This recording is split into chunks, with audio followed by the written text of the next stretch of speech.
she was really young as well. She was about 64 years old when she passed away. When we first found out, when the family first found out that she was sick with diabetes, we tried to get her to eat healthier and get her to not drink so much soda, because she really, really liked Coca-Cola specifically. And one day I went to her house when everybody already knew she was diabetic.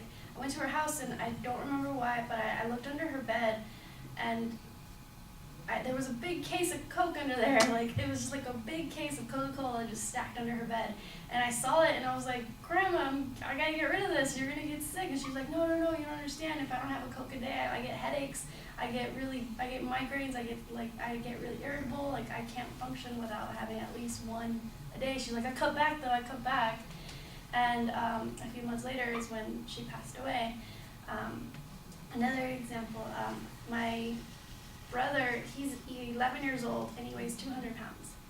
And every single time I go over to the house, I catch him eating something that's not healthy, and I'm like, you know that's really bad for you. And I try to explain to him like what's in it, and then once I explain to him, he's like, oh, okay, I shouldn't be eating this, and he puts it down. He doesn't eat it, and next time I come back to the house, he's not eating it. So I know he's smart. It's just no one's really telling him what's healthy and what's not healthy, and I can't be there for him all the time, you know. So I believe America has a problem, and it's obesity. I believe that if foods contained a label stating, like a Surgeon General's warning stating, like high fatty foods, high sugar foods, should have a label saying, oh, warning, if consumed too much with no exercise and not in a regular dose, or not, what's the word? When you don't do something too much. I can't think of the word, I'm sorry. Moderation, thank you. If consumed in moderation and with exercise, this is okay, but if not, then it's a big problem. So there's a big problem, obesity. A lot of people are just not informed. Last semester, I took a nutrition class, and I was shocked to find out that not only myself, but more than half of the class wasn't reading the labels in the back of the products correctly. Like, the teacher was explaining to us like what everything is and what it does to our body, what it does to our organs, and like the little numbers on the side and the numbers on top affect the numbers on the side, and like more than half the class was like, I didn't know that. And that's shocking to me, because those labels are there for us, but yet most of us don't know exactly what those labels are, or they could be misleading. Another example from my nutrition class was the difference between wheat, whole grain, and grain can also be misleading. Apparently, only if the product says whole grain is it really grain. The other stuff is unhealthy. But consumers or companies put it there because they know that if we see grain or if we see like wheat, we're like, oh, it's more healthy. But in reality, it's not. It's just a scam for us to think that it is more healthy, so we as consumers buy it. Another example that I found online was a Surgeon General warning. They said that premature deaths and obesity-related diseases are really high right now, and that they're trying to try to be more health conscious, but it's still too high. People are still dying way too young. So I believe that there should be a clearer label posted. By having a clearer label, more people could be better informed about unhealthy foods, especially people that don't clearly understand the nutrition fact label on the back. If there's just a clear label that says high fatty foods or high sugar foods, if not consumed in moderation or without exercise, can be dangerous to your health. And then people are like, okay, I have the choice to consume this. However, if I'm going to consume this, I need to be exercising, or I need to not have so much of it. I believe that this will have a high impact. An example that I found online was from the Center of Disease. They had a Surgeon General warning added to cigarettes, and they found that it was highly effective to make consumers consume less and eventually stop, or just to get kids just not to start at all.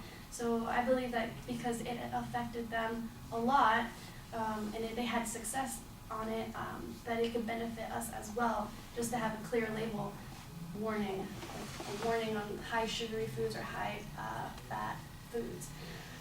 In conclusion, I talked about my grandma, and I believe that if she was better informed, she maybe would have moderated her soda intake in the beginning, not just at the end, and she would have made better choices about her exercising habits. And also my brother could make better choices now that he's a child. If he didn't wait for someone to say, hey, that's not that good for you. It could just say on the package, warning, this could be unhealthy if you don't exercise, or if not, even in moderation. The Surgeon General warnings, or the Center for Diseases, had success with their cigarette campaign, and I believe so will our generation today. Thank you.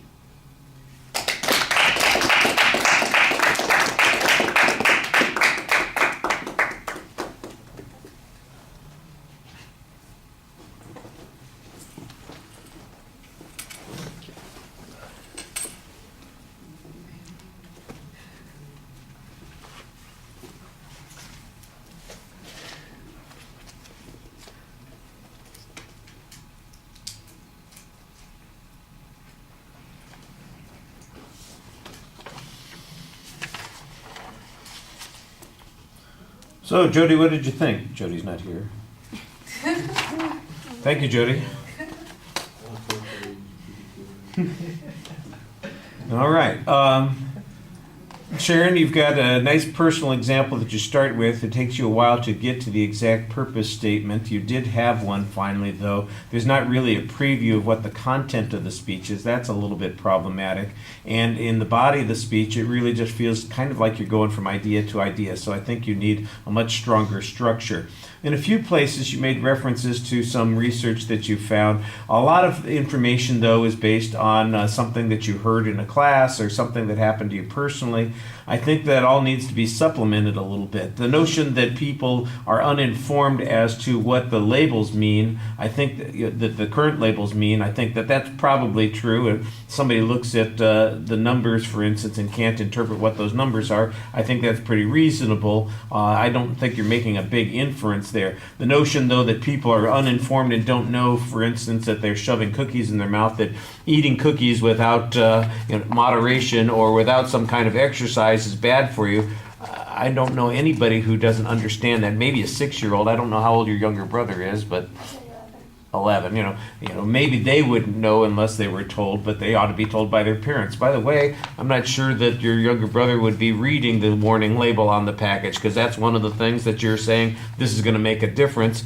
Well, if it was in the front of the package, and then I wasn't specific on what type of foods, I guess I should have been No, specific. yeah. What I'm talking about is the warning that you're talking about. Is it going to be some? How would that warning be something that people would see? It's one of those things you have to explain. Here's how the policy would work. Big death's head on the cover of the Oreo box, or it says, "Warning: eating this will kill you if you don't exercise too," or warning on the Cheerios, this isn't really whole grain, so it's not going to do you any good. I don't know what the warning label would consist of and how it would actually work. The cigarette one, for instance, took forever to be effective, and I think you need to get us a little bit more data on that. I like the analogy for the cigarette warnings. I think there's a good argument to be built there, but it didn't happen just by putting the warnings on the cigarette packages that changed people's behavior. There's a lot more to it that happened there. I thought your delivery was pretty solid. The time is, you could probably develop the content a little bit more also. All right, thank you.